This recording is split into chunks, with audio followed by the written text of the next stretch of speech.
Everybody, today is Wednesday, November 15th, 2017.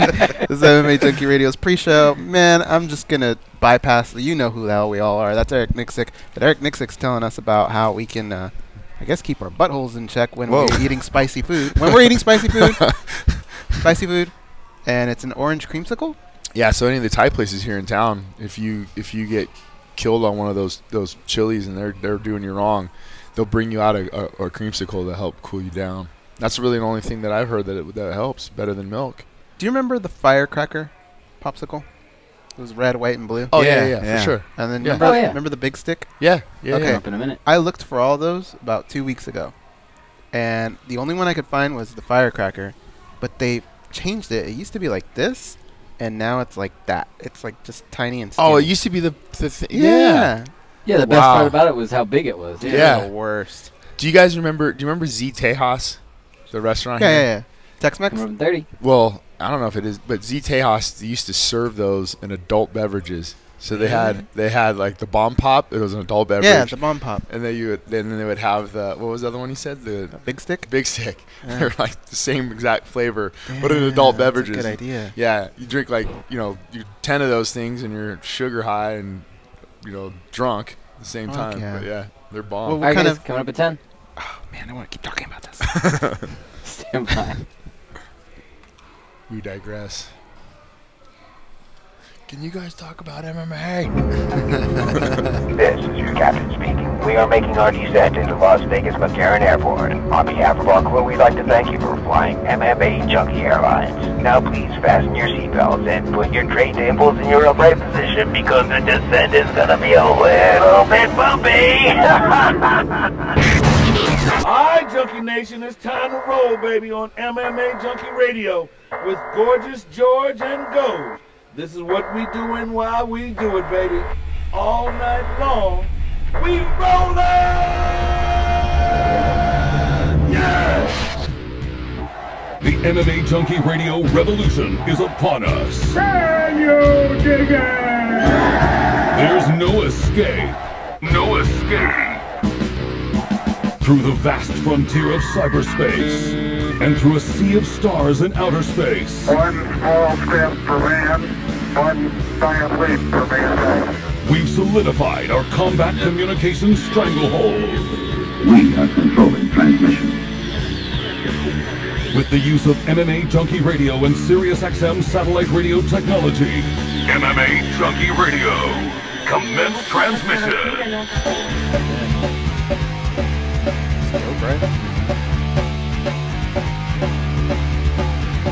Live from MMAjunkie Radio HQ in the fight capital of the world, Las Vegas, Nevada.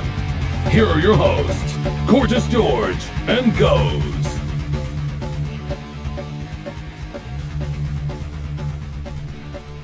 From the fight capital of the world, inside the beautiful Mandalay Bay Racing Sportsbook, and an undisclosed location in Enterprise, Nevada, it's the MMAjunkie Radio Show.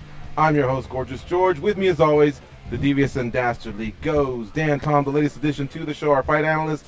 Danny Otto, handling the producing duties back east. Eric Nicksick, our co-host from from Xtreme Couture. He's their general manager. What's up, guys? How you doing? Man, my mind is blown.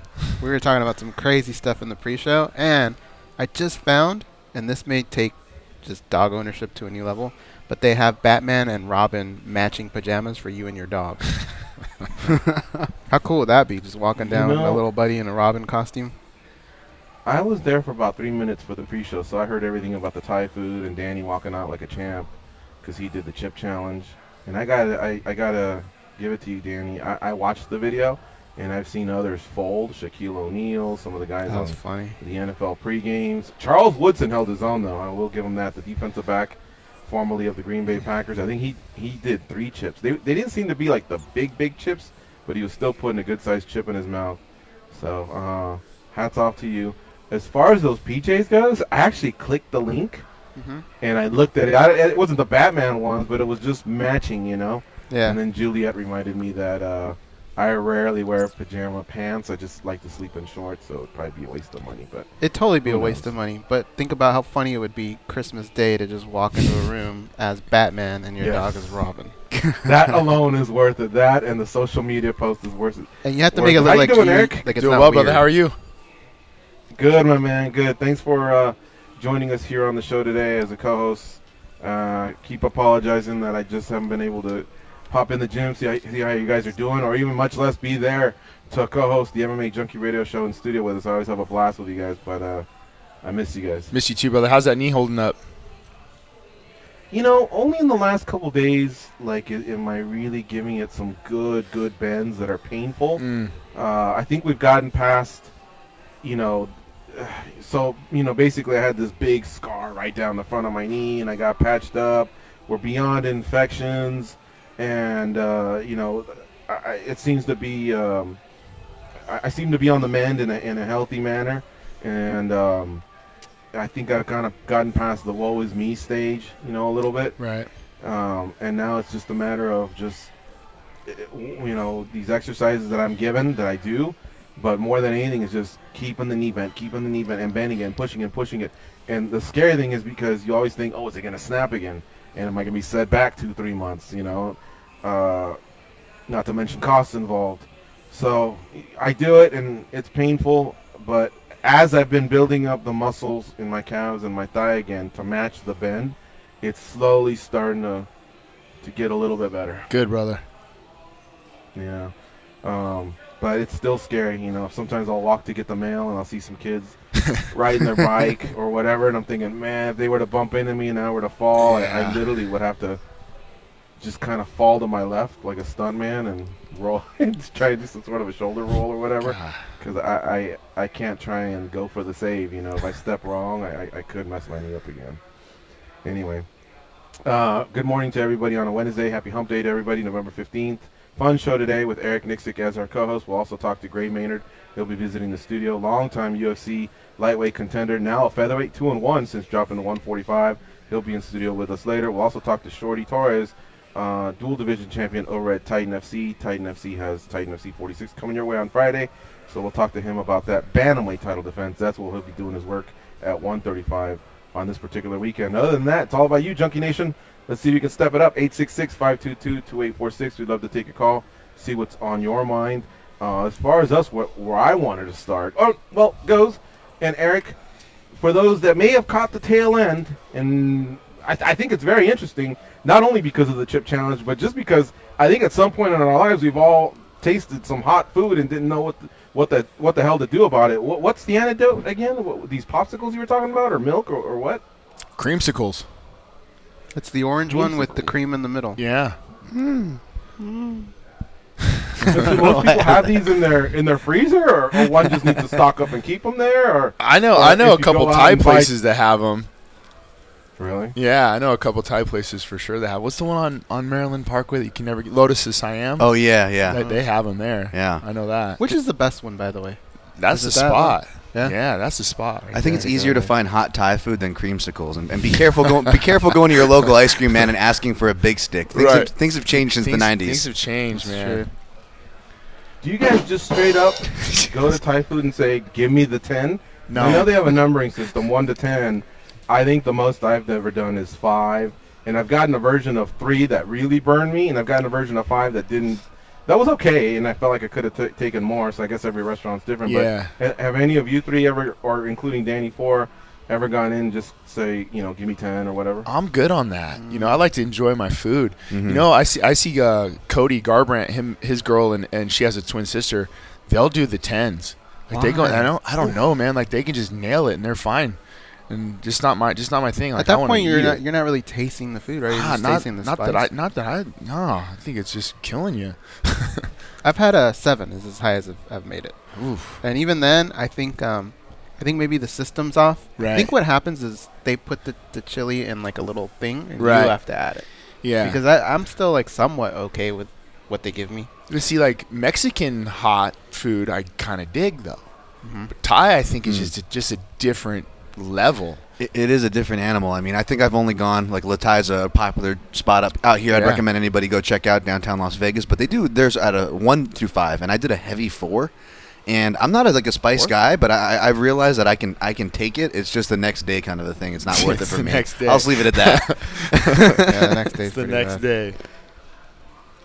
Well, guys, did you hear the rumors of UFC 219? You know, they have tickets that are going to be going on sale very soon, and they don't have a headliner. But have you guys checked Twitter and seen that people are promoting maybe Tyron Woodley and Nate Diaz as a headliner for UFC 219? I don't even know if I should substantiate it by throwing it out there as a rumor, because it kind of sounds far-fetched, but at the same time, with the UFC, you know, all bets are off in 2017. I could see it possibly happening, but you know, I could have sworn Tyron wasn't ready to go because of a shoulder injury that would take him maybe into 2018. But at the same time, he's clamoring for a fight with GSP. We know he wants the money fights. Nate Diaz is a step below a money fight, but a step beyond, a step ahead of just a normal welterweight title defense for Tyron Woodley as of late. He hasn't really become that pay-per-view draw just yet, but I think Nate Diaz might assist with that. Your guys' thoughts on that, and have you heard much about it since the 12 hours ago when this started breaking? I just heard it as a rumor, and for the longest time, I've been saying that if you're Nate Diaz, you have to always have your name attached to Conor McGregor, because if it's not attached to Conor McGregor, then you go back to just being a normal either lightweight or welterweight trying to climb the ranks, and he just hasn't been very well at doing that, keeping any kind of momentum. So I would just keep sticking at the money fight. And a Tyron Woodley fight, it's not of the level of a McGregor money fight, but it's definitely up there, and it's a skip for him again. So maybe he can just become one of these Ronins that just kind of steps in and handles business. I like that word Ronin, but yeah, it's more of a different R word. Is rumor is essentially all I've been seeing, GG, on that. But I have seen that because both guys, I guess, in their own social medias or ways, posted that they're entering a training camp. And I guess the way I look at it is, if you can't get the big fish, you got to get the bait that the big fish likes. And like the saying they say in the industry, you know, baiting the tip jar. It feels like the UFC is baiting their tip jar. I mean, obviously, you know, they're going to try to do whatever they can to attract the pay-per-view dollars to come in, but they're trying to attract McGregor back into the game, and I think that's a way to do it. It's an excuse for McGregor to get to plant that seed to get him, you know, to come back, because you know McGregor wants that welterweight title, whether it makes any sense or not. And I just think that the UFC is baiting their tip jar right now. If that's the case, Yeah, I think the welterweight division is too deep right now to throw in a Nate Diaz right in the mix. You know, it is. I mean, you're looking at Colby, you're looking at Usman, the Mike Perry, Ponzinibbio, right? He's fighting Darren Till.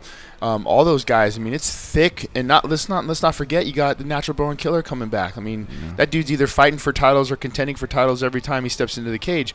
So that division is getting deeper and deeper. Yeah. It's the deepest I think we've ever seen the welterweight division. So you know, for Woodley to jump in right away with Nate just really doesn't make sense to me at this time. You mentioned Lawler and RDA as well. I mean, those guys are so stacked. Exactly. So those guys, and then of course Thompson, Stephen Thompson, Wonder Boy.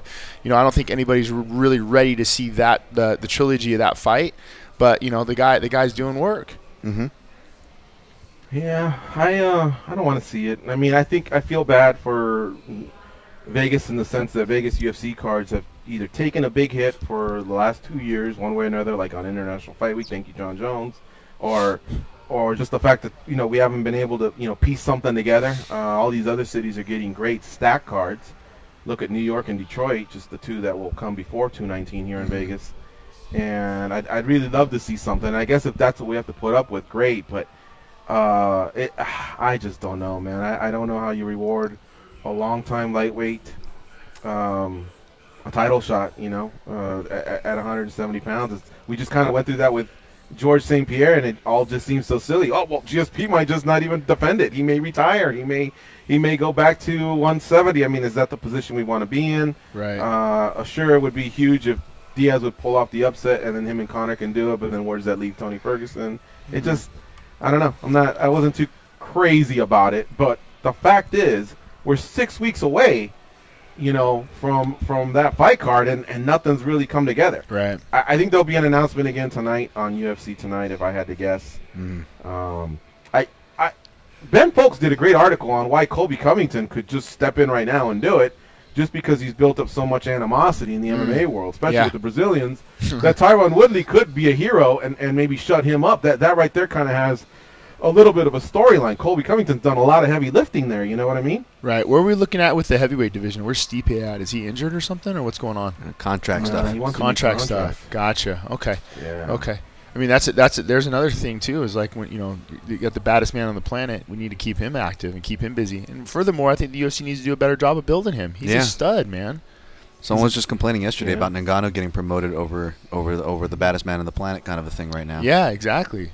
Let's build that guy. Same thing, there's another, I guess we can call it a holdout between, I don't know, depending on who you believe, Cyborg and Holm. That could be a fight that could do well, but neither or both parties are satisfied, I guess, with what's being offered. I think Holm might be the holdup for this one. It sounds like Cyborg, last I checked, was okay with whatever she was going to get paid. She just wanted a little bit of that, hey, test her as much as me during our lead up to the fight, but that's a whole other subject altogether. That fight could possibly qualify. DJ, I think, just wanted to wait till 2018 before he got going again. He just defended in October. So I don't know. I don't know what other options there are, honestly. And is there any particular fight you guys would like to see that hasn't been thought of in time for UFC 219, December 30th? I think whatever it is going to have to be out of the box thinking, I think, because you're right. I wish we had more clarification on Tyron Woodley and just how bad. It just seems like when there's a matchup that benefits him, he's okay. And when there's not, my shoulder's still kind of banged up. Right. So I wish if we knew roughly where he was at, I think we could probably piece this together a little better, because I think that's the direction they want to go. But it's just I think it's going to be something out of the box. I'm afraid it could be something like that. The Nate Diaz thing doesn't even, it's not like you could even point to, all right, well, they did have that one incident backstage. There's nothing. Right. You're just taking a guy that people will probably buy pay-per-views for and just matching them together. And what do you tell that kid that's been in the gym? You've seen him. He's there every day. He's working, and you're telling him, look, man, just get your shit together. Right. Everything's going to fall into place, and it just doesn't work out for them. This is happening way too much in our sport now. And it's hard to stay motivated, constantly coming in and day out, where you're just the unknown, and you're like, man, you're hoping and praying that everything falls together, and then when it doesn't, it's back to square one again for a lot of these guys, So, me personally, I think a guy with a quick turnaround time that I'm just excited to see fight again is Tony Ferguson. So if they can plug him into something on that show, even if it's I doubt it would be Conor, but putting Tony in there fighting again soon would be great. I think the guy's a stud and love watching him fight. I keep thinking about the other possible. Oh, go ahead, Drew. No, I was going to say, was Anthony Johnson trying to come back this year at heavyweight, or was that just kind of rumors? That's what I heard, man. I heard he was trying to come back. I'll have to talk to Ali and see if that's factual or not. But last I talked to AJ, he had mentioned if he were to ever come back, he said he would like to just come back at heavyweight, so he doesn't have to worry about the weight cut, and he'd fit right in. He did a great job when he fought Orlowski way back in the World Series days. It was good to see him there. Do you guys like all this shit, though? We do come in and do a daily show. Eric, you run a gym, so, as wacky as it may be, putting down the UFC, then applauding them the next day, ragging on a fighter for, the way they're painting a certain picture, but then applauding them, the next day for, maybe taking a fight he or she shouldn't have. Like, you kind of think that's what makes this sport special, is the fact that we don't know what to expect when we wake up every morning. I think this is the best part about the sport, is adapting, and it's kind of boils down to the microcosm of what we do, guys do in the cage, is adapting and learning and growing on the fly, and you have to be able to do that. And this is what this sport ultimately is a curveball. I think if you gave me sorry, I was gonna say, I think if you give me the choice of coming in on a Monday and talking about the card in general, with George St. Pierre and Michael Bisping, talking about all the fun that we had watching those fights, you gave me the choice of talking about that, or let's talk about Anderson Silva popping, let's talk about Conor McGregor jumping over a cage. I'd go with the fights, man. I'd rather talk about the fights. But you're right, it is interesting. It's not like people don't hit TMZ up, right, for regular entertainment shit. So, I mean, it's gonna happen. I would just wish if the sport were a little bit more established, I would be okay with it. But every once in a while, it seems like we make these gigantic strides in showing people, look at these athletes. These are good people. They work hard. They do all this. And then somebody comes along and does something fucking dumb, and it makes us look stupid again. Yeah, I mean, like, if you look over past the past weekend, it's like you want to celebrate the Clay Guida win, you know, and that was a fight you and I talked about a couple weeks ago, Dan. We're just like, man, like, just for the old school guys, what a scrap. And then you look at Matt Brown, like what he did with that elbow to Diego, like, holy shit. You know, those are the things like you kind of want to carry over for like 3 or 4 days, and then you get this and you get this and you get this. You're like, God damn it. You know, especially if that was Matt Brown's last fight, if you will. Like, that's a dude that's just a freaking absolute stud, you know, and you want to celebrate the way he won that fight. It was unreal. You get boxers now. De La Hoya calling out Conor McGregor. Like, what the fuck is going on in this world? Right. It stinks because as a fan, like, that's the stuff I appreciate. But even as in the bigger picture for the sport, and as a media member, you kind of need. And I know I'm always beating that drum of like a meritocracy and due process and all these things. But we need those things to a certain extent in our sport for longevity. Like Eric just said, and I point to all the time with his schedule, the negative of it. We don't have the time to build up or unpack or digest these amazing things, and that's kind of the good thing about having process. And even though we don't agree with him, having things like rankings and these things, so they don't get lost in the mix, so they're pinned up on a wall somewhere, so we're not just overtaken by the next big thing. So yeah, that's a great point, because George, remember back when, you know, this first started, we didn't get a pay-per-view, but what, like once every 3 months? Yeah. You know, I mean, it was never really like that. So now, I mean, it's weekly. So you don't really get time to enjoy and really sit and understand the process. It's fight after fight after fight, you know, hence why you're seeing a lot more injuries and a lot more turnover and things of that sort. So, I mean, we don't really get time to digest what just happened over the weekend because you're on to the next card. You know, it's funny because, like, in April, like the 3rd week of April, the NFL released their schedule. And everyone makes a big deal out of it. People start making their travel plans. You start blocking off certain days. These are my 8 home games, throw an exhibition, whatever. You know, and people plan around it, and you look forward to it. And it's great. And sometimes when we get a card so far in advance and they build it up, it's cool. But when you turn on the TV, usually – until we really get to, like, Saturday, we're not talking about, like, oh, you know, if this left tackle is hurt, then will the quarterback have enough protection and they're passing? You know, we really don't get to that. We kind of get to, hey, these players weren't kneeling. This owner is bickering and doesn't want the commissioner re-signed. Another guy tweeted some dumb shit. You know what I mean? This coach is on the hot seat. You see a lot of these talking head shows just arguing about, like, the drama from, like, Monday all the way till about Friday night, Saturday morning, and then all of a sudden they go, all right, who do you got? You know, and you got to make your choice, and that's when you start talking X's and O's.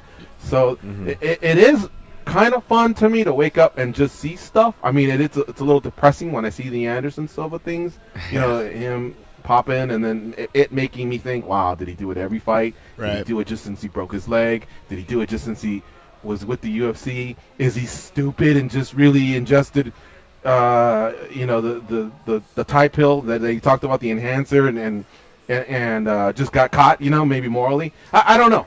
But yeah, and I'm going to take it one step further, George. Like, think about it, like what you're to your example is when you look on the schedule and it's USC Notre Dame, they're playing.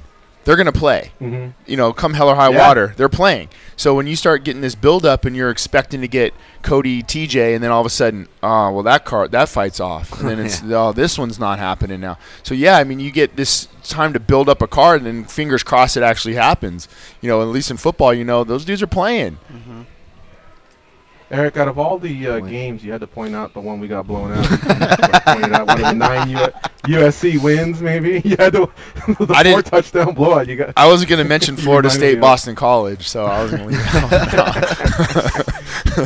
one. All right. Well, look. Since we're talking about it, Anderson Silva has since I guess released the statement, and I don't know that much was accomplished with it, other than we can say, well, we heard from Anderson Silva. He broke his silence regarding the potential anti-doping violation that was handed out by USADA. He says, I'll read it to you guys.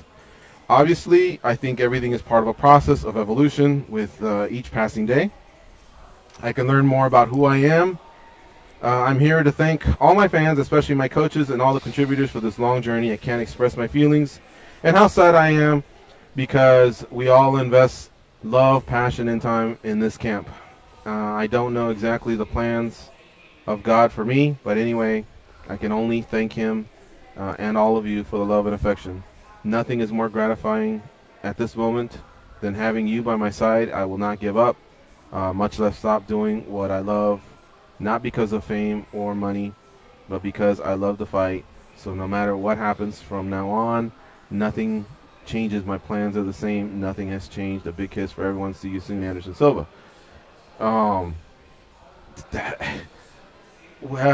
mean, I would have liked to have heard a denial, I guess. I mean, as I say that, I know that had he done it, everyone would just basically roll their eyes at this point. That's kind of what everyone does. Oh yeah, sure, you didn't do it, you know. And but I don't know. What should he have said, guys? Are you happy with this, or would we have picked apart anything he would have posted at the end of the day?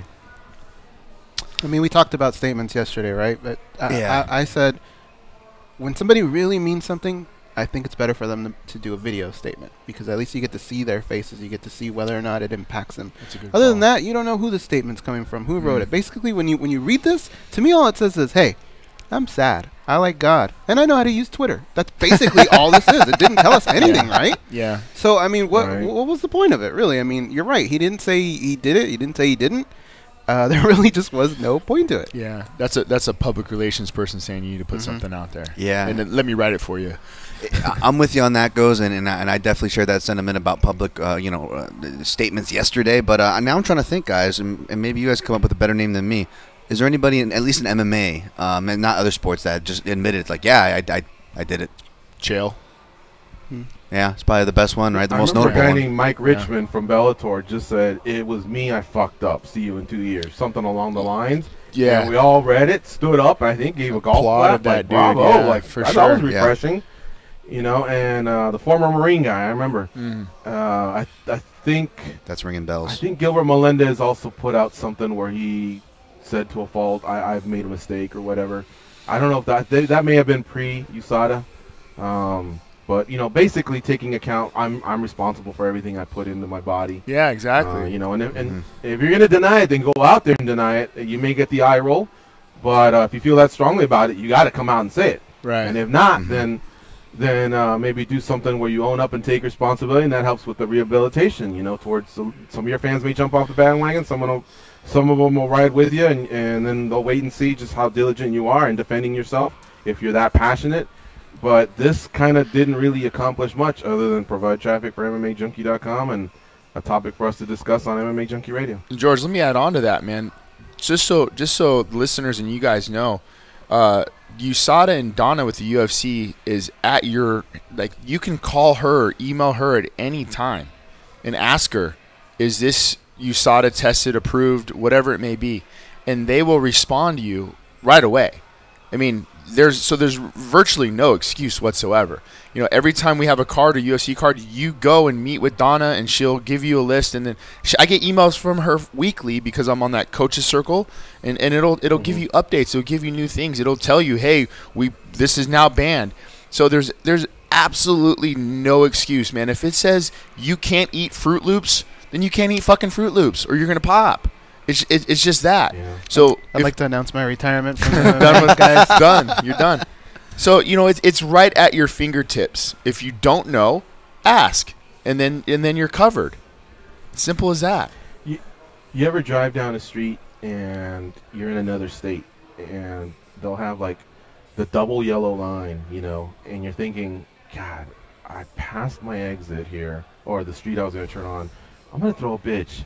But wait a minute, is the double line, what happens again? Is that illegal? Do I have to go to the light? Should I do a 3-point turn? What do I do? And then something tells you, I'm in a hurry, I got to do it, and so you do it. And maybe you get away with it, right?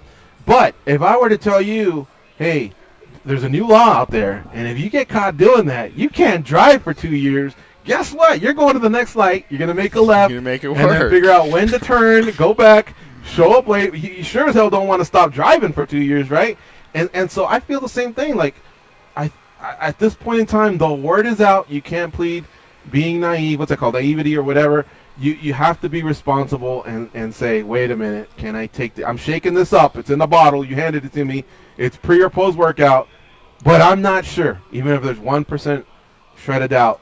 You know what? I'm just gonna have a glass of water. I'm gonna pick up the phone or email the UFC or do this, do that, do my due diligence, because I cannot stop fighting for 2 years. You can't get those 2 years back. Exactly.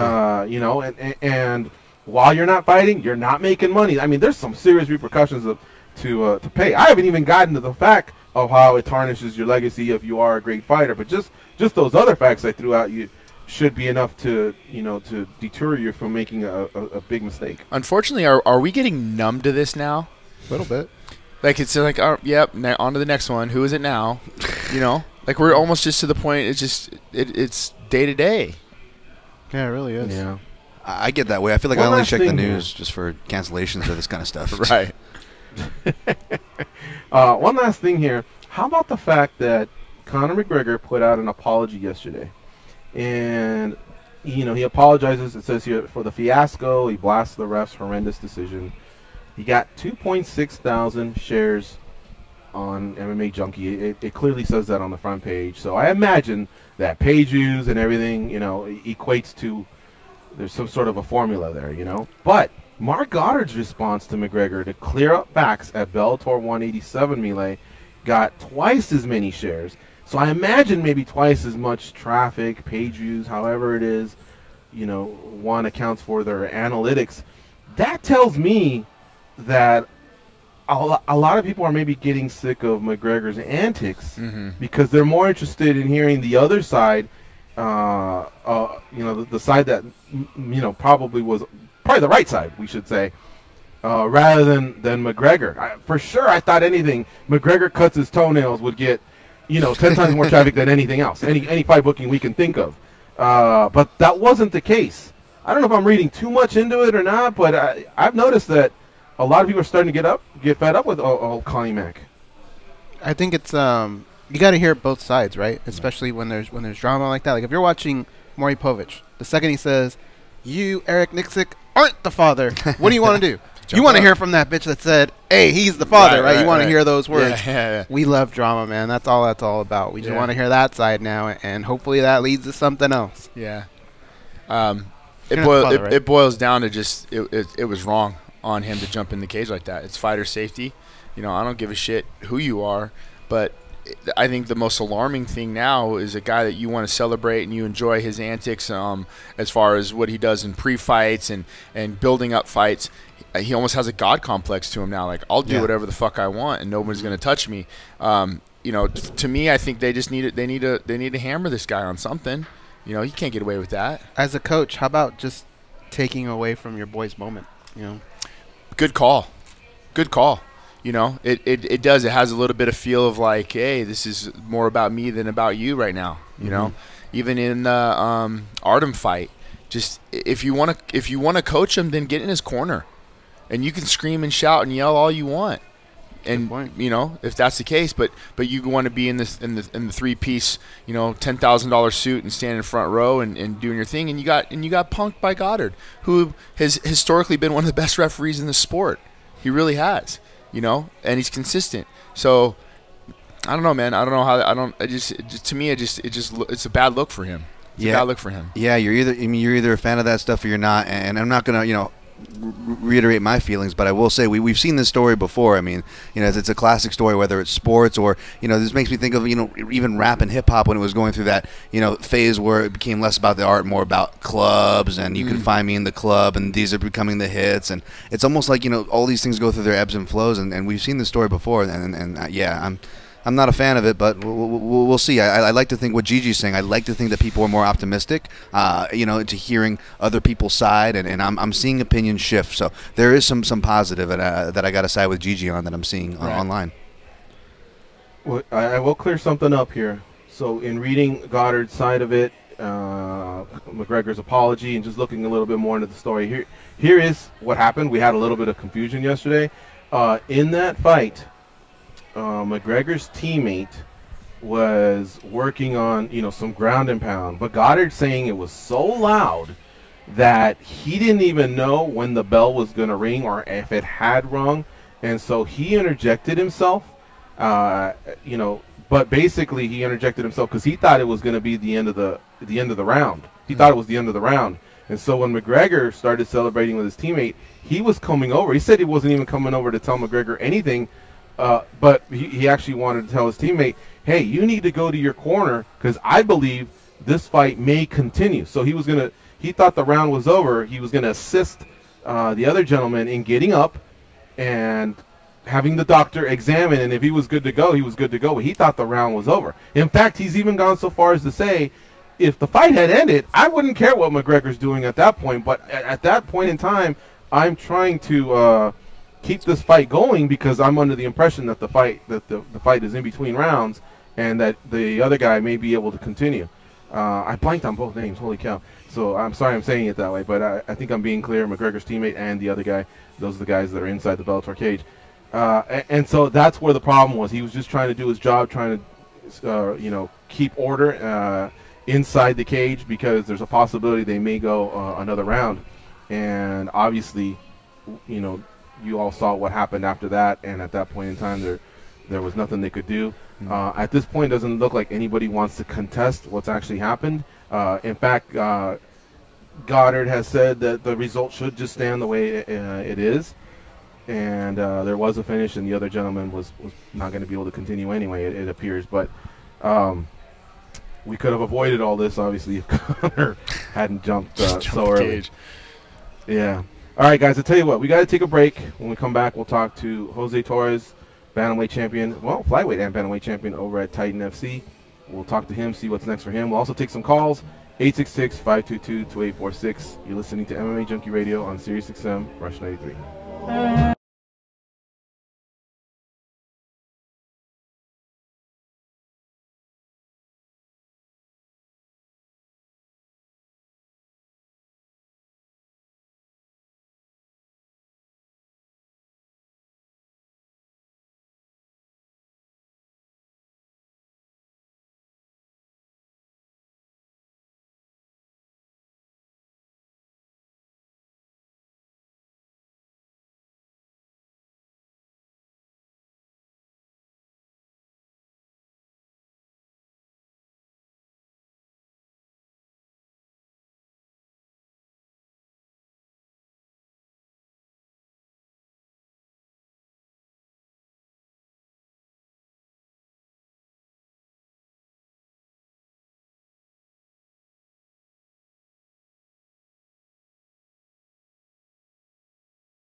are the stretch marks on the underbelly of the MMA community. But hey, stretch marks are the new tats. They are Gorgeous George and Goes. The SiriusXM free listening event is on now through November 27th. Listen to 100 free channels on any satellite radio. Tell your friends and family. Go to SiriusXM.com for more information. All right, our next guest, Jose Torres. He'll be headlining Titan FC 46, Torres versus McMahon. Of course, he's in the main event. He defends one of the 2 belts that he has. In this case, it's the bantamweight title. It's on. The fights are on Friday. He joins us now on MMA Junkie Radio. What's up, Jose? How you doing? What's up? What's up? I'm amazing, guys. Actually, I'm so amazing. The day before weigh-ins, I'm already underweight. Nice. All right. Well, it would stand to reason. We obviously know that you've done some work at 125, so I imagined you weren't probably one of the bigger 135ers out there, but that's great. That means you can eat whatever the hell you want this week and not stress about it. Well, technically, yeah, I've been working with, Louis Giordano Nutrition. This guy, I mean, I'm still drinking a day before weighing, still drinking a gallon of water and eating 46 meals. I mean, it's not even cutting weight. I'm literally just preparing for the fight. I don't have to focus on weight cutting and jumping in the hot tub and doing all these things and really dehydrating myself. I can just literally focus on the fight and be 100% in it. Mm-hmm. Titan FC 43, 44, and 46 has your name all over it. Are you pretty much their biggest star over at Titan FC? I honestly do believe so. I'm the first person ever to be a 2-division weight champion.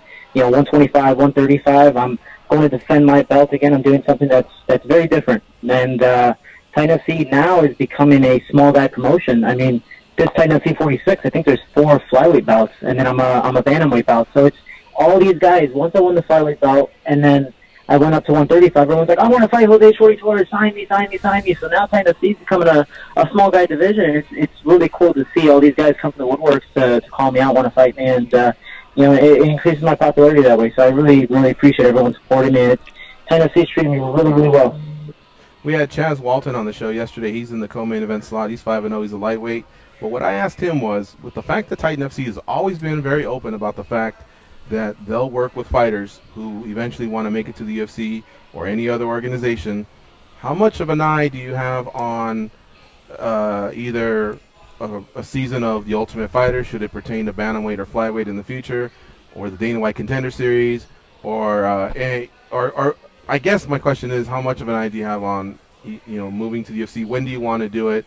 When do you feel like you'd have the appropriate enough time, experience, I should say, so that when you're there, you actually succeed and not fall flat? Well, when I defended my flyweight championship against Pedro Nova, I thought that was going to be my UFC call-up. They go, no, we want to see you do it again. We want to see you come back from adversity. My next fight, win the 135-pound championship. They gave me a call 4 times, 3 of them for the Contender Series, and 1 to fight Justin Scoggins at a last-minute replacement. Sadly, though, my last fight, I broke my hand and tore my MCL in the first round, so I was still under rehab and trying to recover.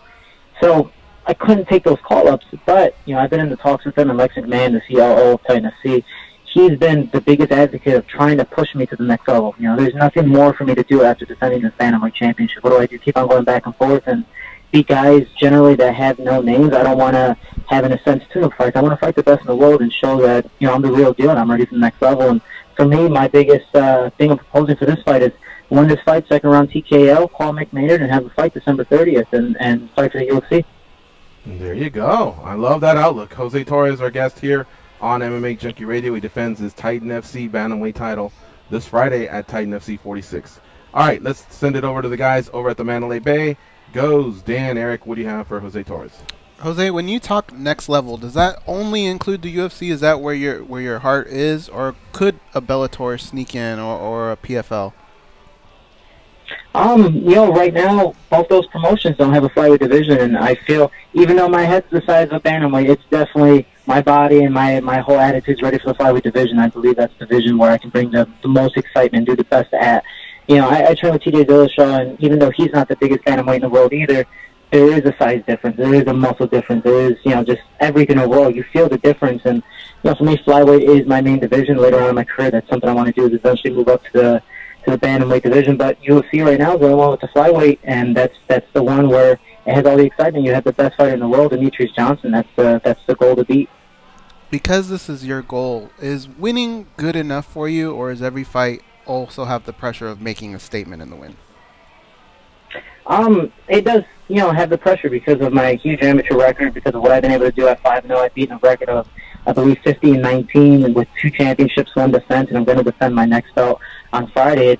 I'm moving up very fast in my career, and I'm fighting guys with high level, high experience, and I'm trying to put on statements. I'm not trying to be the average Joe. I'm trying to be different. I was different as an amateur, bring pound for pound, and I mean, outside the UFC, I'm ranked number 5 or 6 in the flyweight division all around the world. I'm not even ranked in the nation. I think I'm number 1 in the U.S. under flow combat. So I'm really trying to make a statement. I'm not trying to be the same average Joe just taking fights. I'm trying to fight the best of the best. And, again, I win this fight. I want to fight December 30th. The biggest guy I want to fight right now is Jared Brooks, just because, I feel that would be a nice highlight film and be able to move up and fight whoever's next. But if the UFC wants me to fight top 10, top 5 immediately, I'm more than happy to do it. Torres, you're working with Dillashaw, Luis Giordano for your nutrition. Obviously, those things of the game are only going to get better as you get better. But can you talk to me about your amateur experience? I myself competed in Tough Enough, but can you, share why you think that was important for you to get those amateur wins under your belt before going pro, and how that's prepared you for now? Yeah, just like anything, you apply for a job, they look at the guys with the biggest, type of resume. For me, it was the same thing, but just for fighting. The guy who had the most fights usually had the most experience. Whether it was 0-30, 30-0, it had the biggest rep, the biggest reputation, and you look better because of it. You're different. You're not the average Joe going 5-0, a big fish in a little pond. You go to a big, another pond, and that guy is a bigger fish. For me, I wanted to fight state to state, around the country and around the world, and that's made me that much better because of it. Winning 2 world championships and then moving up, I was 25-1 with 2 world championships as amateur. Fighting as a professional now, I mean, I'm fighting these guys at 18-2, 17-7 with big resumes, UFC veterans, and I'm handling them. The UFC veteran I knocked down 86 seconds, and that's only because of my amateur resume. I was mentally prepared for it, not just because of my experience in fighting, but my experience on this big stage. The UFC encourages, the World Amateur Championships, and we fight it, on the UFC Expo, and it's a nerve-wracking experience. So it gets you used to being under the lights as well, and under a big crowd. So it's really, really cool, man. I definitely advocate everyone to get at least 20 amateur fights before turning pro. It gives you that experience and gets you more mentally prepared for it. Jose Torres, our guest here on MMA Junkie Radio. Torres versus De Jesus goes down on Friday, Titan FC 46, and of course you can catch the fights on the UFC Fight Pass starting at 7 p.m. Eastern Time. We also have as our guest co-host for the day, Eric Nicksick, General Manager of Xtreme Couture. He has a question for you, Jose. Go ahead, Eric. So I got to see Shorty fight, actually, his last fight in May. I was out there cornering Dan Ige. He was the main event, and I was impressed, man. Like, the kid can fight at all levels. Look great at 25 or 35 where you put him in. Shorty, tell me a little bit about that camp with TJ. I noticed you're out there. We actually at Xtreme Couture, a Dwayne affiliate as well. Some of the things you might have picked up, how competitive is TJ actually? I mean, we've heard stories about him, but anything you picked up from Dwayne in helping you out in your career? Yeah, this is my 3rd camp with TJ, and it's honestly, every story you hear about TJ going above and beyond, 100% in practice, kind of being the bad guy in practice, 100% true. 100% true. It's just, he's 100% in it. He's been a person who's won all his life, mainly in wrestling. He's not used to losing, so when somebody's, above him in practice, he gets pretty pissed, so he tries to make up for it. Whether it be in a good way or bad way, for me, I like being in that situation because it 100% puts you in a real-life situation. TJ is trying to hurt you. So for me, I have to know how to defend myself, and being able to know that, hey, I'm still fighting today and pushing through, that should show something for myself, and it's made me that much better because of it. Dwayne, I mean, he's not trying to change anyone's style, but being able to switch stances and be able to create a flow from any stance you're at, whatever position you're at, is the biggest thing. Every single practice he does, we're not just throwing combinations and cool, that's it. It's flowing with the combinations and adding on or adding on before, at the end of it. It makes your own style, and that's something I really, really enjoy about Dwayne, is that, I get to be myself but integrate his style in it as well. Nice. If things never worked out with Dwayne, I think TJ could go work with John Kreese from the Cobra Kai. No mercy. No, man, he's probably that student, 100%. He's just a guy. I mean, I've been punched in the mouth while wrestling. I've been kneed while boxing, and it's just he's an emotional fighter. He does get a temper when he practices, just because he wants to be the best. He's usually the best guy in the room, and for me, I'm technically the underdog. I'm not trying to best anyone in practice. That's not my mentality. I'm just trying to get better. And when he tries to do random shots, and if I'm able to dodge him or take him or be able to move away from him and be able to counter back, it's a big nod, and not for me. Eric, I believe I cut you off. Did you have a final question for Shorty? No, that was it, man. I was just where are you camping at? Where do you live, Shorty? Well, I live in Chicago, Illinois, with Combat Dome Master Bob Shermer, but I was there for a little bit, then traveled out to the training lab with Dwayne Ludwig, TJ, Cobb, Juan Archuleta, then went to Jersey to spend 2 weeks with Louis Rodon and make sure my weight was down, and go to Ricardo Almeida's and mess around with Frankie Edgar, Eddie Alvarez, and Marlon Moraes. Awesome. And then now I'm down here in Miami just getting ready for the fight. Awesome, brother. Well, best of luck to you, man. All right, thanks for the time, Shorty. We really appreciate it. We look forward to your fight on Friday on the UFC Fight Pass, 7 p.m. Eastern Time. Main event, folks. He'll be defending his bantamweight title. Thank you, sir. Take care. Good luck on Friday. Thank you. Bye-bye. All right, folks. We're going to take this break. When we come back, we'll blast through some calls. And we already have our second hour co-host ready to go, Gray Maynard, longtime member of the Ultimate Fighting Championship. He'll join us for the second hour in studio. Stay close. We'll be right back.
They pat down TSA agents because they don't know where those people have been, and because they can. They are Gorgeous George and Goes, and this is MMA Junkie Radio.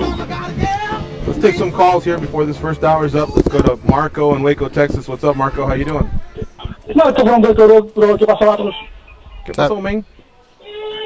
Shit, man. Hey, regarding Conor McGregor, dude, and a lot of people getting pissed off saying why the Dublin police didn't do anything, why nothing's going to happen to this guy. First of all, it's happening in Dublin.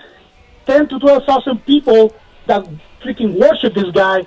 If you arrest this guy in the middle of the freaking arena, you got a riot with your hands, dude. All those hooligans are going to start, like, tossing bottles and who knows what they're going to do. And when it comes to what the UFC is going to do, they're going to do nothing. Remember when they got the bottle incident with Nevada? Mm-hmm. The Nevada Athletic Commission freaking lowered the fine and then eventually practically apologized to Conor because he said he was not going to fight in Nevada anymore. Guess what? the UFC owes $4 billion freaking dollars at Endeavor. They're going to give him a fine. They're going to make it do a PR tour or something like that, and that's going to be the end of the story. So everybody that said that he's going to get suspended or anything, they have to read the tea leaves. It's all about the money, brother. Peace out. All right, thank you, Marco. Let's go to Samson in California. What's up, Samson? Samson. Hey guys, I had a couple things I wanted to say. Even though I'm a huge Conor fan, and he's one of the reasons I think I'm a diehard.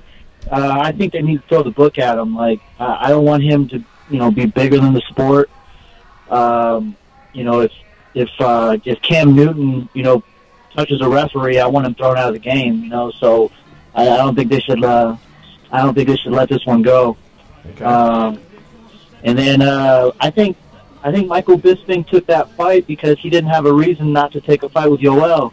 I think he's scared of Yoel, and this way he can say, "Oh, I fight whoever," but I don't think he wants that fight.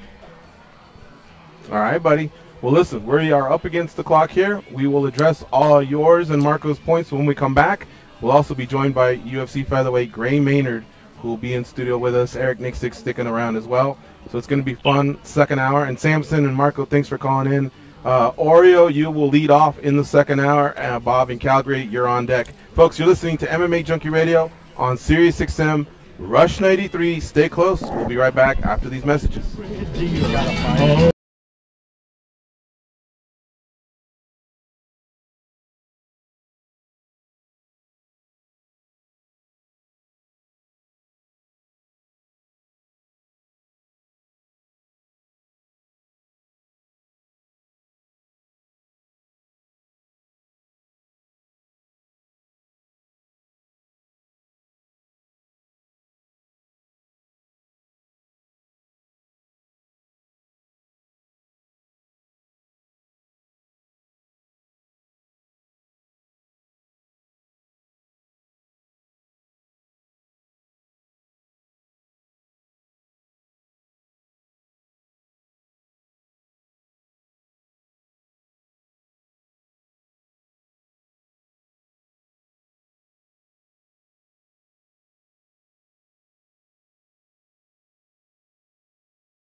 Bienvenidos a la segunda hora de MMAjunkie Radio desde el destino de Las Vegas, Nevada. Yo soy Jorge, el locutor, Brian García también como colocutor, Daniel Tom, el analista de peleas, Eric Nicksick, el manejador de Xtreme Couture en Las Vegas, también está con nosotros. Y ahora quiero introducir el featherweight de el Ultimate Fighting Championship, Gray Maynard. Le dicen el plomo.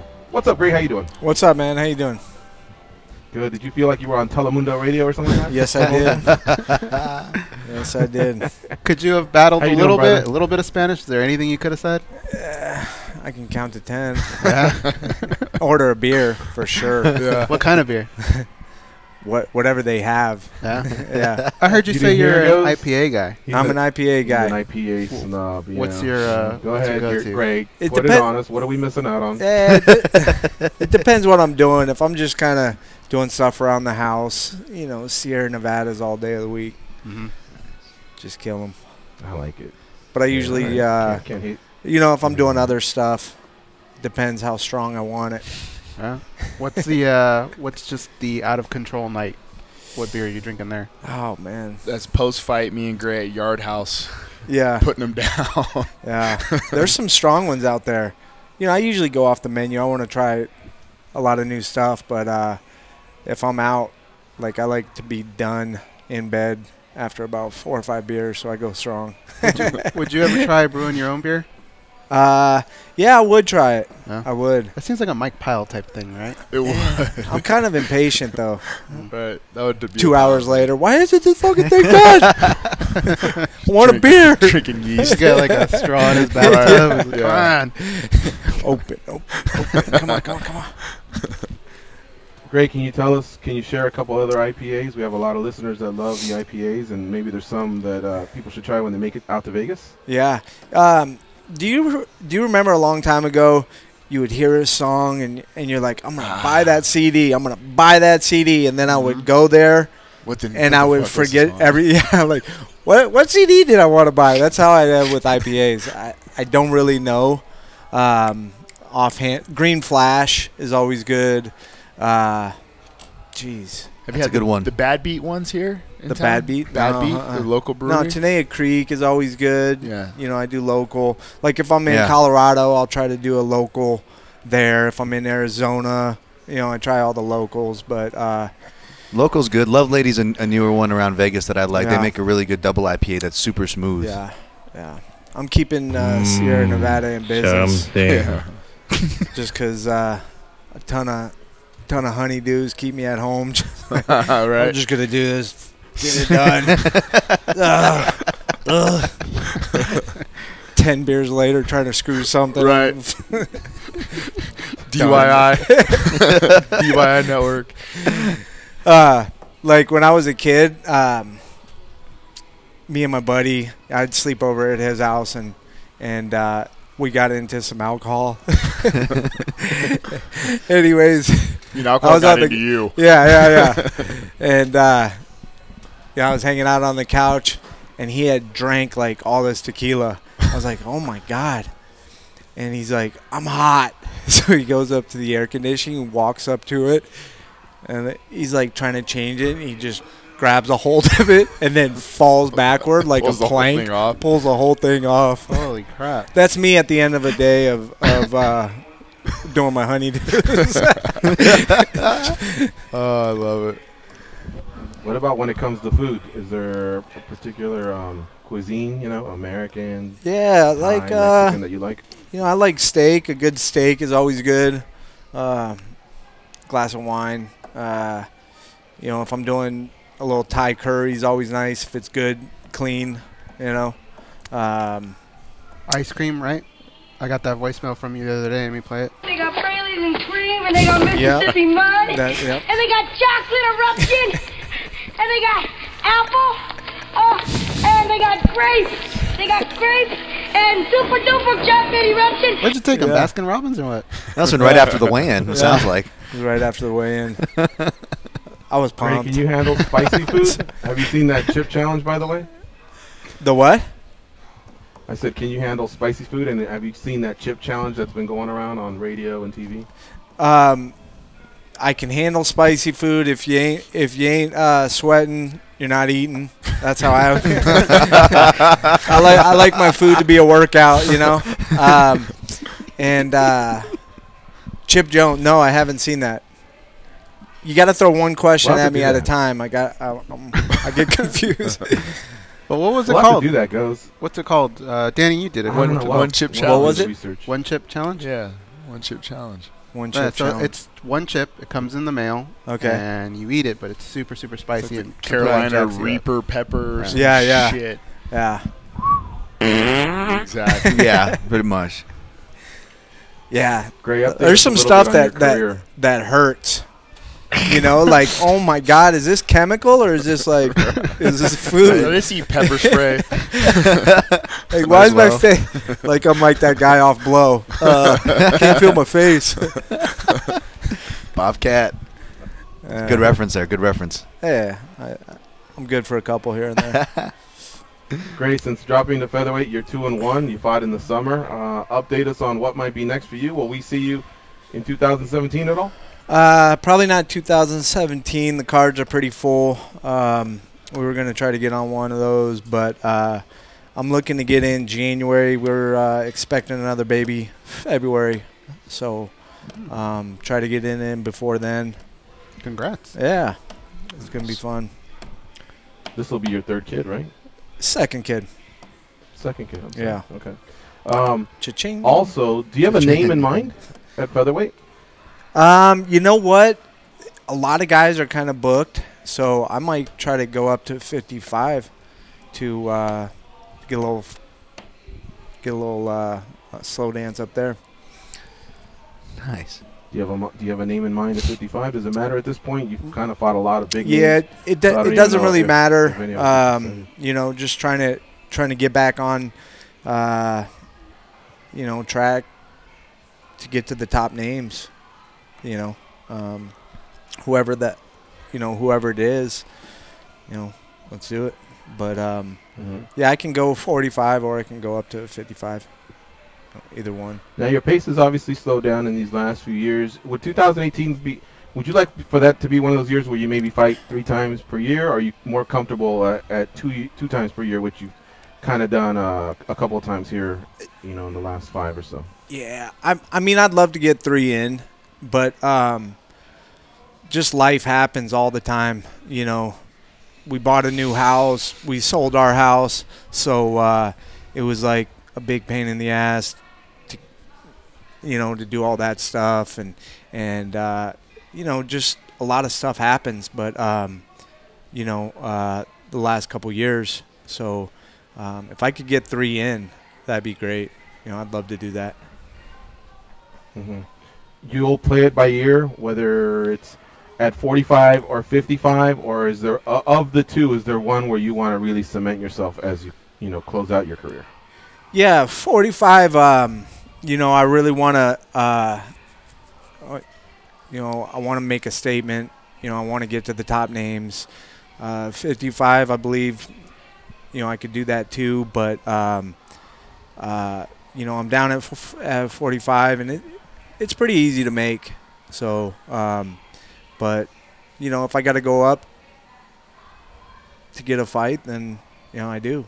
If that's what it takes. Gray Maynard, our guest here in studio. Go ahead, Gus.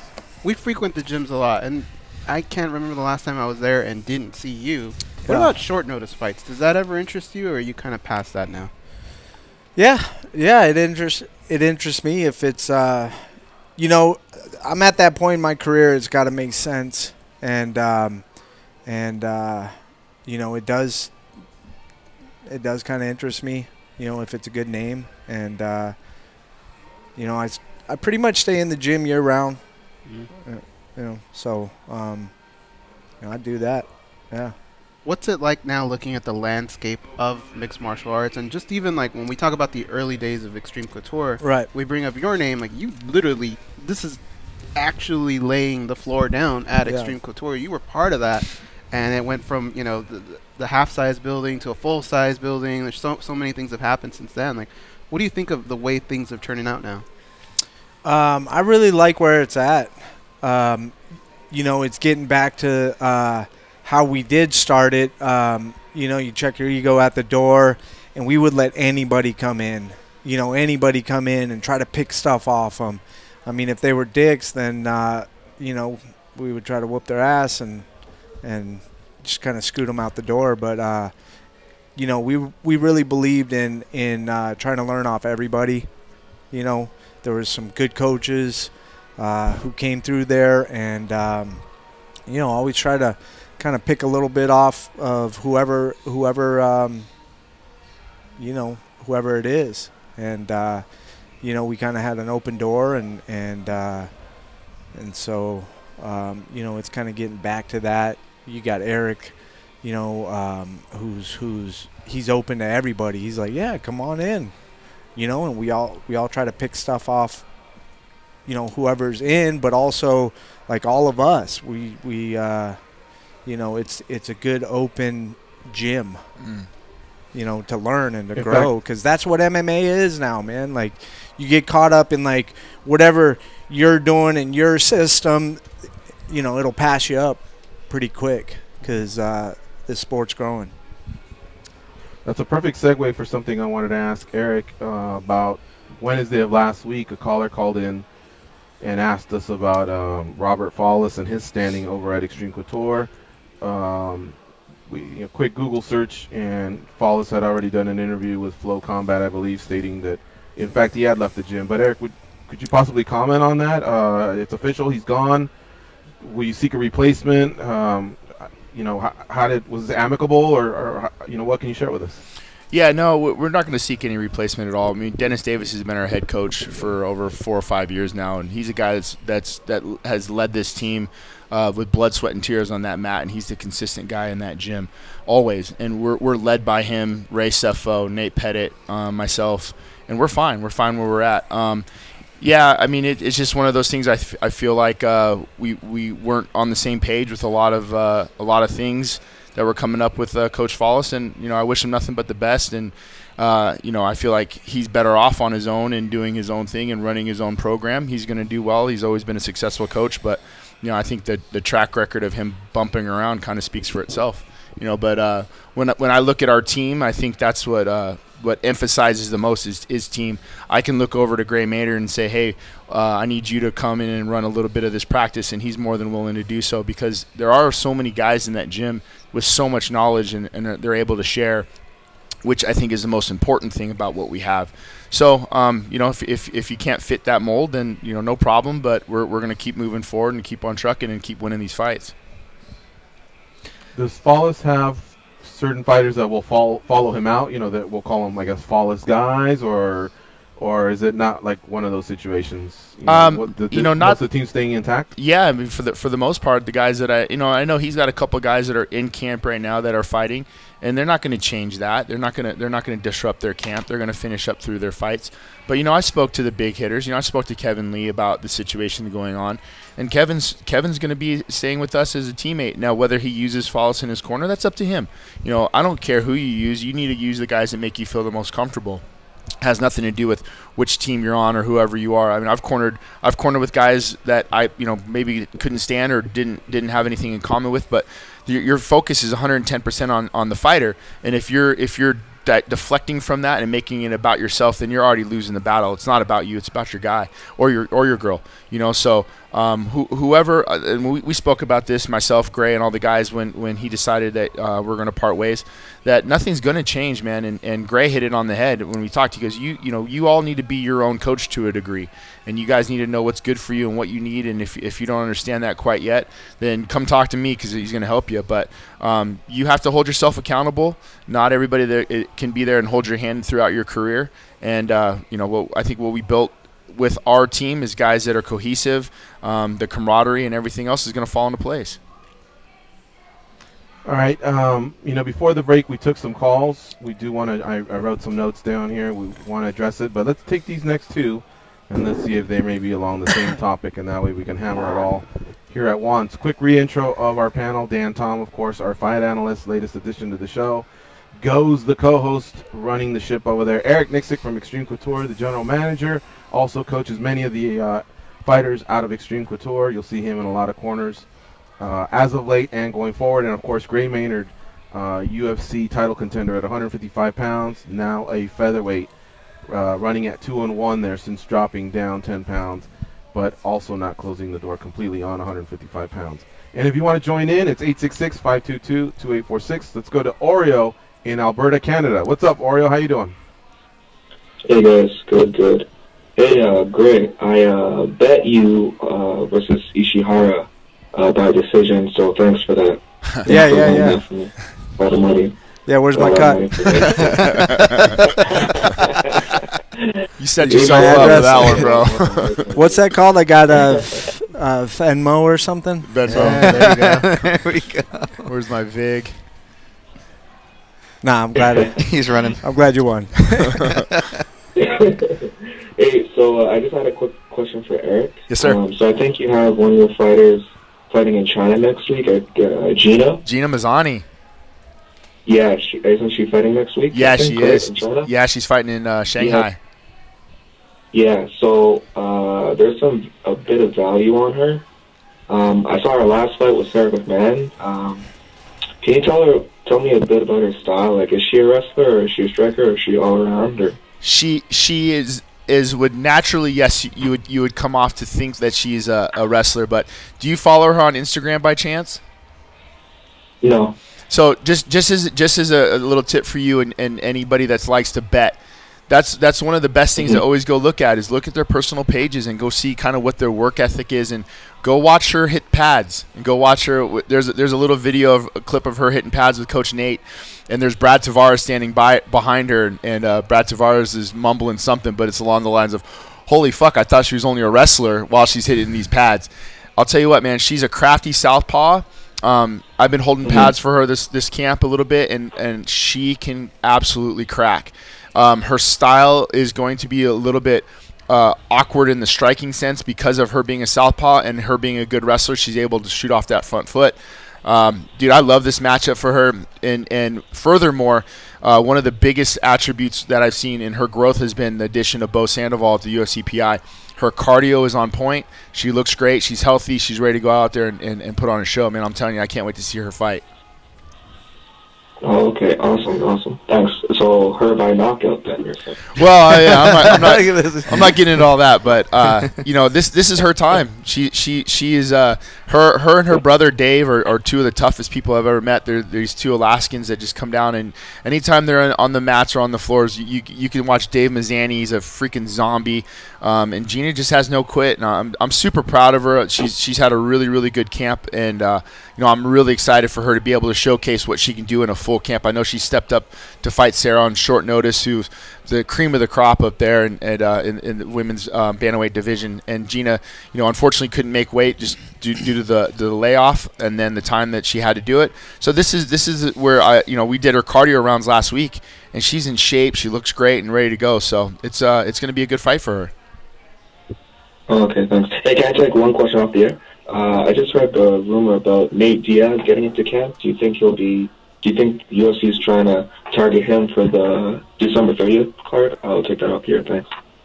Thank you, Oreo, for that call. Yeah, and we've heard it could be anywhere from Conor McGregor to Tony Ferguson to Tyron Woodley, and I don't think anybody knows. But on Wednesday, usually the UFC breaks news because of the UFC Tonight show, so I'd say you'll probably have an answer in a few hours. If I had to guess, I guess of all the rumors I've been hearing the most, it'd be either Ferguson or Woodley, but Woodley's been doing a lot of teasing from his end, so I'd have to say that maybe he might even be the front runner, but we'll see, and we'll probably know in a few hours, because tickets, I believe, go on sale this week, so, I mean, you have to start addressing who the headliner bout is going to be, plus they need to give somebody to Jimmy Rivera, and he's angling for a fight versus TJ Dillashaw, but I don't think TJ Dillashaw will do such a quick turnaround, especially when he's got his sights set on Demetrius Johnson in a money fight, super fight, whatever you want to call it.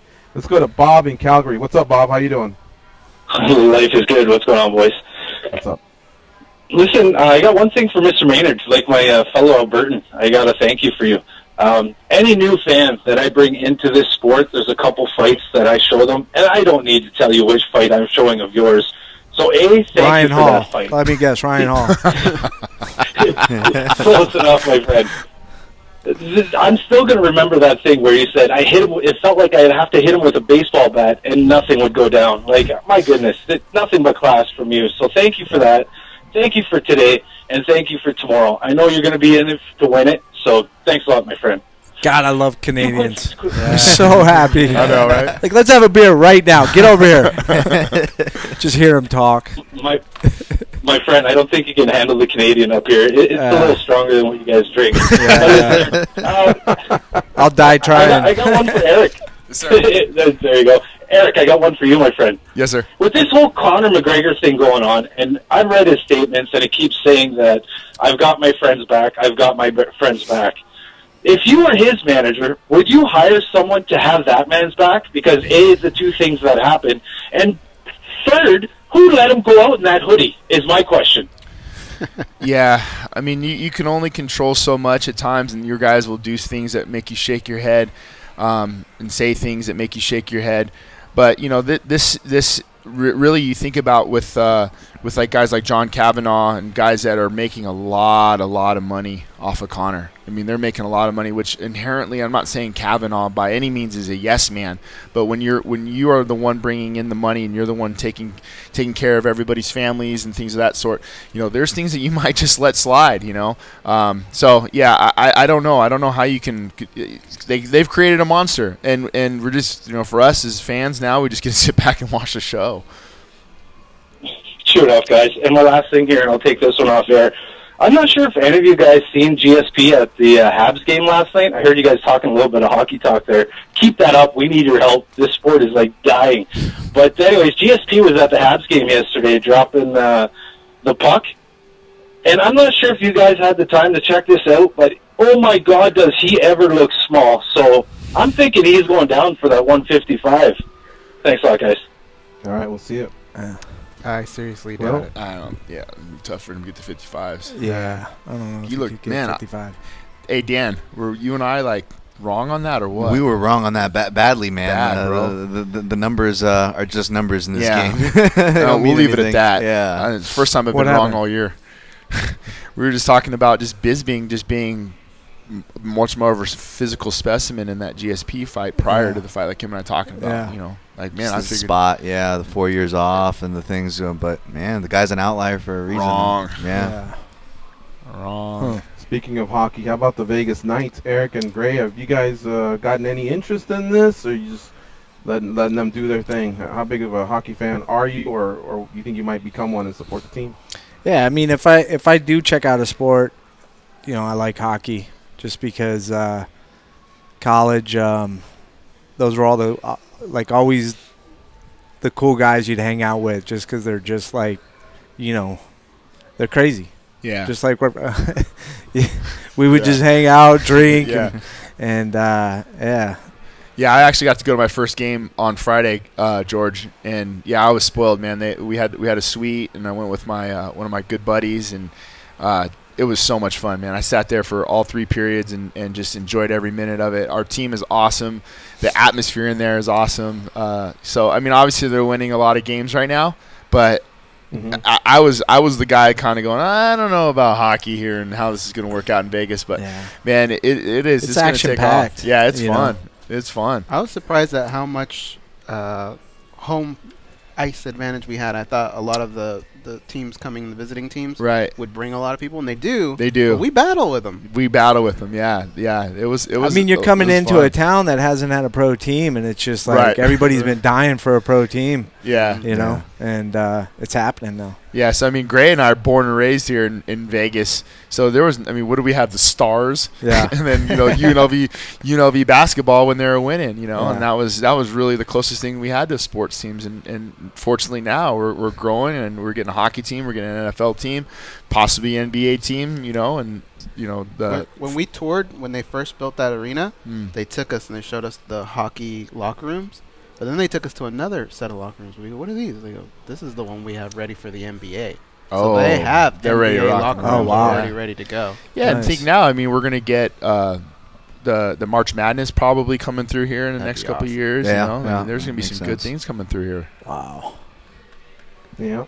Real and metropolis. The 90s running Rebels teams, I think some of those guys got paid. So for a while, there was a professional team. It definitely was. We had the Las Vegas Thunder. Do you remember hockey that team. picture of like, I think Larry Johnson in the jacuzzi? Johnson. Oh yeah, Gold chain. Yeah, it's old school. Stacey Ogman, Greg Anthony, all the boys just hugged up. They weren't worried about finals week one bit. Yeah. They were just living it up. God. Yeah, they were doing all right. Those are the days, huh? Yeah. Those are the days. Pretty much, yeah. If you're gonna All play, right. if you're Let's gonna take a play break, college guys. basketball, that was it. It's the first break of the second hour. You're listening to MMA Junkie Radio on Sirius XM Rush 93. We'll pay some bills real fast, and then we'll come back. Keep taking them calls at 866-522-2846. UFC featherweight / lightweight Gray Maynard in studio with us, as well as Xtreme Couture's general manager and also MMA coach to a lot of fighters in that gym, Eric Nicksick. We'll be right back.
They can drink Mentos-flavored Diet Coke without their stomachs giving a single fuck. They are Gorgeous George and Goes. And this is MMA Junkie Radio. Your favorite holiday music channels are back on SiriusXM. Check out contemporary holiday favorites on Holly, which is channel 70, and holiday traditions, that's channel 4. You can get our complete lineup at SiriusXM.com/holiday. Gray Maynard and Eric Nicksick from Xtreme Couture joining us here in studio. Guys, before the end of the first hour, we did get a couple calls, and we just kind of ran a little bit out of time. But Marco from Waco is saying he doesn't believe anything's going to happen to Conor McGregor. He points back to the bottle throwing incident over at the MGM with the Diaz brothers. Some fines were levied, and that was about it. But what he's not expecting is anything heavy from the UFC. Samson from Northern California is saying, throw the book at Conor McGregor. We got to teach this guy a lesson. Eric and Gray, what are your guys' thoughts on that? Gray, fellow fighter. Eric, you're involved heavily in this sport, running a gym, being a coach to a lot of these great athletes. What do you think should happen? What do you expect to happen in regards to what happened out in Dublin, Ireland, under the Bellator banner, but where Conor injected himself by, jumping over the cage, slapping an official, this, that, whatever.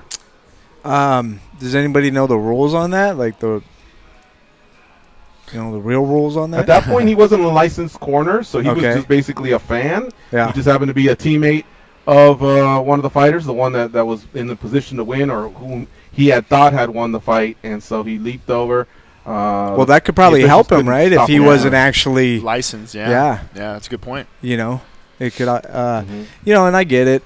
He was probably, from what I heard, it was a close bout, and he was going nuts. Obviously, he took it way too far. I mean, it's hard to say. Like, I'm not part of the commission, so I don't know the rules, and I don't try to come up with the rules. I mean,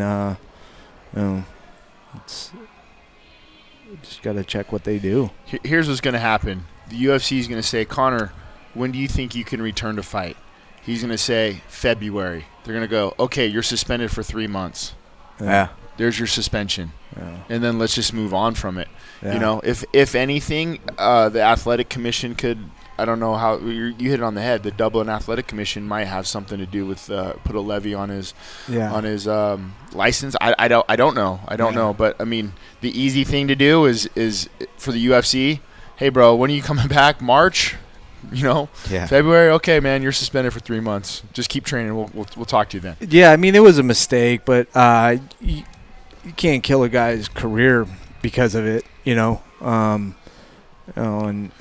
you're not going to slice your own wrists either. Yeah. You know where your money's being made. Yeah. Those guys are going to just, yeah, man, all right, let's pass it on. It was a dumb mistake, and it was dumb on his part, but I'm sure both of you have been in attendance at a fight where one of your Xtreme Couture brothers has won, and you're kind of feeling the same thing Conor has, but you were able to restrain yourself, right? You elected not to be a cornerman, or maybe you didn't get asked, but that doesn't mean you're not happy, but at the same time, you're not climbing a cage to get in there and celebrate. And I think that's what he just needs to learn. Mike Mazzulli, the president of ABC, and ABC, of course, they were overseeing. Mike Mazzulli, who's not only president of ABC, but he was also the overseeing sanctioning body for this tournament out in Bellator. He said an interesting quote, and that's basically, Conor McGregor's not bigger than the sport. In 5 years, he'll be gone. This sport's going to live forever. So we have to treat it accordingly, and nobody is bigger than certain rules. Now, I guess back to my original question, do you guys see the UFC, even though it had nothing to do with them, just still having some sort of a reaction based on the fact that, he touched a ref, or he shoved the ref, and then he slapped an official, and in the past we point to Jason High, who got cut by the UFC. I know it was under the UFC banner, but Dana White was so adamant about the fact that you just do not touch an official. He's gone. Now, just because it wasn't under his organization, does he still kind of hold those feelings of one of his fighters and what he did, or do you think that'll be his bailout? Also, Roy Nelson famously came in contact with John McCarthy. He got suspended for 9 months, had to apologize. So I'm throwing that out there just because, a lot of times UFC works off precedents. Guys, what do you think?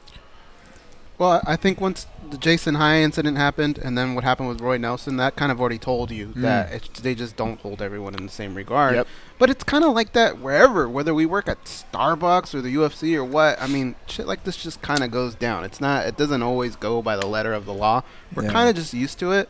In Conor's case, I mean, I just feel like whatever they do, like Gray said, they'll just kind of make up for it. Or I think you said, right, when are you ready to fight? Well, then it's 3 months, Or in Conor's eyes, if he gets fined $50,000, all right, $50,000. Hey, Adi, next time we negotiate, make sure you make up those $50,000. I'm not so sure there's much we can do to this guy at this point. Yeah, no, I'm with you, and that's exactly what's going to happen. And you can say that you can set a precedence. You got the Jason High incident. Well, obviously the Roy Nelson was suspended, but he wasn't cut. And then this goes by the same standard. If you're saying you can never touch a referee, well, does that mean you can't do it in my organization or you can do it in Bellator? And it doesn't really matter. Yeah, I mean, it is what it is, and who's cashing your checks or who's writing your checks, if you will. So I think the UFC was hoping and praying some other big news came up, and just to go, oh yeah, Anderson Silva popped. Yeah. Yeah, and the Jason High thing came up so casually. I was in the room when they brought it up. It just you want to get high? Got rid of him. Right. Another thing is Samson from Northern California. When he called earlier, he mentioned Bisping avoiding Yoel Romero but the appeal I guess of turning around and fighting in Shanghai, saving that main event. He'll now step in for Anderson Silva. He'll fight Kelvin Gastelum. Excuse me. What are you guys' thoughts on that? I guess maybe what he said towards Bisping and just the matchup in general. And further, I guess if you guys don't mind, is it safe for him to take another fight this soon? I mean, none of us really have his actual testing results, from anything that the doctors may have done. So I guess we don't know, but just upon what we saw. I want to talk to Samson. Yeah, there we go. That guy's durable. He's been doing this a long time, and he's had detached.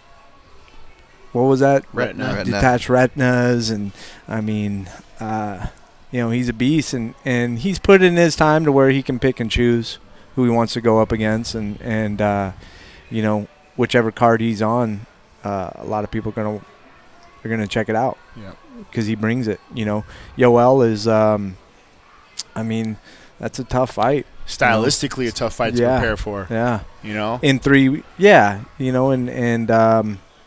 so he's smart about his career, but he's also a scrapper, and he's gone up against all the top names, and so you can never say like he's trying to dodge this guy or he's trying to dodge. He's just like, you know what, I'm going to take this fight just because it works for me where he's at in his career. Yeah. He's making a lot of money. So and let's not forget, if he's saying that this fight and then he's going to have one more, I believe, is that correct? Like he's going to do 2 more fights. Yeah.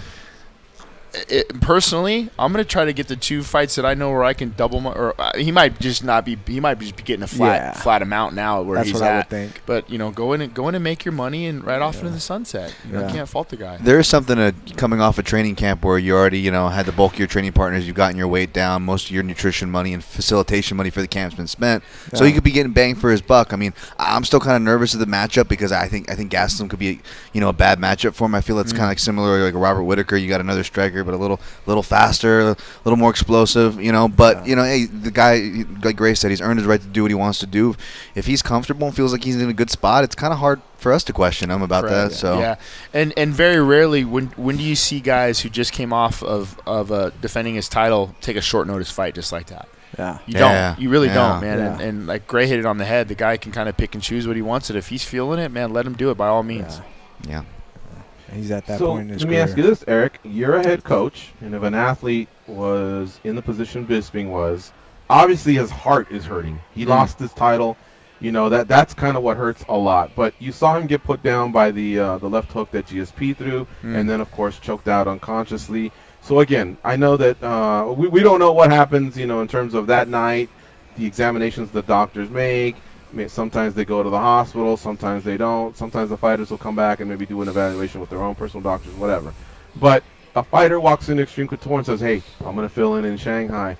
What's your reaction? How much can the actual coach and the team say to the fighter to maybe stop them? Because a lot of fans feel like, oh, man, these fighters are tough. They're never going to back down. They're never going to say no. When do we step in for them, just to look out for their long-term health? I mean, we enjoy what they do. They spill blood and guts for our entertainment. We get that. But when it's all said and done, we want these guys to also have healthy lives for the rest of their lives, enjoy their families. And we always wonder if we can't get the athlete to stop themselves, or does it fall on the manager, the coach, the promotion? Who can have a chat like that with the fighter? It can, and that's a great question. But I think it's all depicted on your guy. Like if somebody came in, if Gray, for example, came in and said, "Hey, what do you think about this situation?"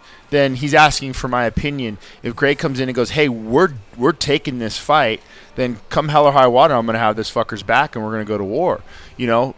So you're right in the fact where, man, you got knocked out a week and a half ago. Now we're going to jump into something in a short time turnaround. It might be something that we need to talk about.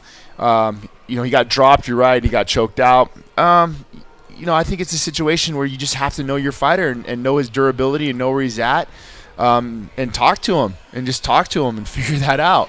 But no, you're right. I think that's a situation where you just have to be kind of transparent and listen to what they have to say. But at the end of the day, it's up to the fighter, and if they want to go, man, we're gonna roll. We're gonna roll hard. Yeah, a lot of his blood, sweat, and tears have been bled and sweat and teared up. You know what I'm saying? If he's only got 2 more, hopefully he doesn't take a lot of damage, and he's smart about it, and and that might be why he's kind of choosing opponents. The kind of how he's doing it. It's like, hey, I got 2 more fights. Yoel, he's got a lot of power, and I'm going to steer clear of him. And whatever it is, the guy he can choose who he wants, when he wants. He's earned that. Yeah. And let's not add in the factor of Uncle Dana might have said, "Hey, bud, here's a fat paycheck. Come save this card for us." Definitely. Yeah. And about that. I've known for a fact of Uriah Hall and Musasi #2. You get the call from Uncle Dana. Hey, come on into the office. Let's sit and chat, and you're going to help save a card. So that might be part of his reasoning as well. Mm-hmm. All right. Plus he might not want to go through another camp. Dude, that's true. This is perfect. Yeah, let's go. Take more damage in the camp. To MMA Junkie Radio on Sirius XM Rush 93. We'll take our last break here, and then we'll come back and wrap things up. Stay close, folks.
Yeah, there you go. Hey, idiot! Yeah, you. Can you please tap that rather large fellow on the shoulder and tell him it's time for more MMA Junkie Radio with Gorgeous George and Goes?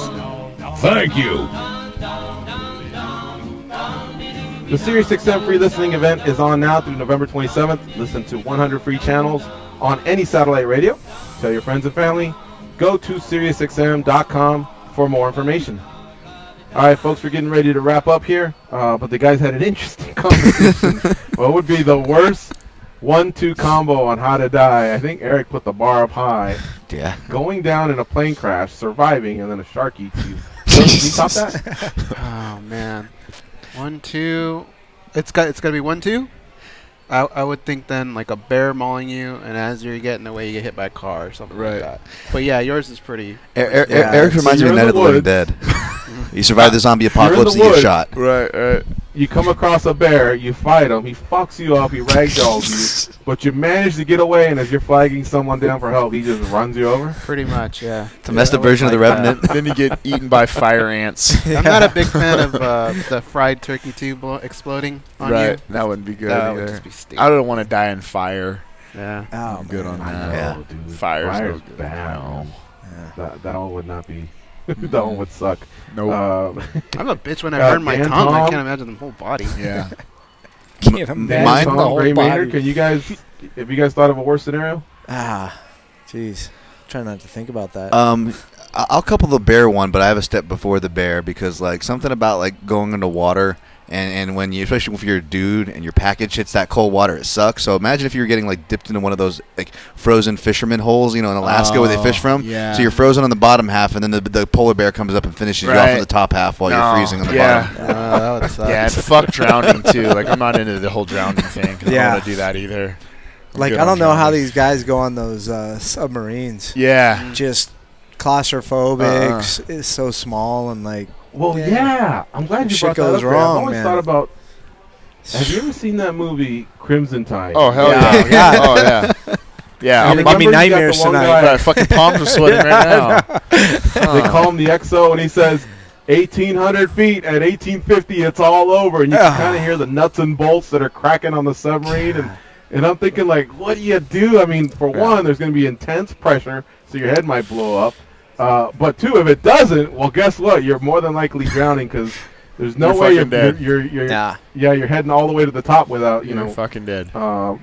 Exactly. Small space That has to be a pretty underwater. scary for you. That's Yeah. rough. What about those guys that are like walking the skyscrapers with their GoPros and shit the whole time? They're all hopping from fucking. You get that weird feeling when you're watching the The video? whole time they're fucking hanging the camera over, and my just palms are just dripping sweat. Oh my god, I it's don't know how awful. they do that. I can't even carry like a bowl of soup without shaking Right. it, like to the table. Like, how do you practice that? Like, what do you? Where's your mom? I'm not good with heights, man. Yeah. The unicycle on the railings. No, thank you, man. No, thank you. I don't know why, but I feel dumb if Yeah. a hippo killed me too, because they're just so slow. But they chomp you in half, right? Just one bite. Yeah, the They're most mean. dangerous animal in all of Africa, right? Are they? Yeah, The hippo? The Yeah, hippo. Yeah. Uh-huh. The Yep. hippo. You ain't lying. What about the lion and the Nah, man, it's cheetah? a and all fucking hippo. that? Really? Yeah, Yeah, because a hippo comes up on like a boat or something, knocks you off, they're- or yeah. whatever. yeah. Yeah, Charges they've been lying you. to us since we were But they kids, do but seem slow, huh? Hippos They ain't do, right? playing. I always think of hungry hippos. So that's why I don't think. No. Hey, that Gaddafi all guy. cute. That Gaddafi guy got a pretty bad one in real life, though, didn't he? Did he? What happened? I don't know. That's one of those like dictator dudes over in the Middle East. Yeah, and they had yeah. the video. They were dragging him through the streets and like stabbing him in the yeah. butt and like just messing with him at that point. Yeah, they were just toying with him at that point. Like, Yeah. I was like, oh jeez. Did we digress pretty far? Yeah, we did. I'm just We curious did. because if How we about this though? We'll finish. We'll finish with this. So Gray has stated there will be no fill-in fights. He looks forward to 2018. We've established that no fight on the books just yet. Eric, what's next for the gym? Does anybody have any big fights that are coming up that you can just run through real fast? Yeah, I got Emily Whitmire. She's going to be fighting on the Ultimate Fighter finale. Gina Mazany, like we spoke earlier, she'll be out in Shanghai. Brian Caraway, he's coming back to fight Luke Saunders. So we got some things in the works, and Dan Ige just signed with the UFC. I thought he put on one of the better shows. on the Contender Series. So we're on the up, man. We got some good guys coming through. Neo Noad Lahat is main event now for Bellator this upcoming weekend. Another just a phenomenal teammate of ours, man. And Gray and Neo are a little familiar with being up at AKA together. So, we got some good things on the horizon with our guys right now. So I'm super stoked about. And then Uriah Hall, we just signed the Uriah Hall and Vitor Belfort in January. Yeah, that's another one. So yeah, St. Louis. St. Louis. Will you be in his corner again? Yes, sir. I'll be in his corner again, and looks like we might have something for Dan Ige. Pretty quick turnaround in I think end of January in North Carolina. And then my fingers are crossed, man. I'm hoping to get Gray on something here soon. And he's one of those guys where Gray is easy to point to an example by not having to say anything. So for my young guys that want to know what to do and how to do it right, you just point over to Gray. You don't have to really say much of anything. He's always in shape. He's always in the gym. He's always working on his craft. He's always getting better. He's always evolving.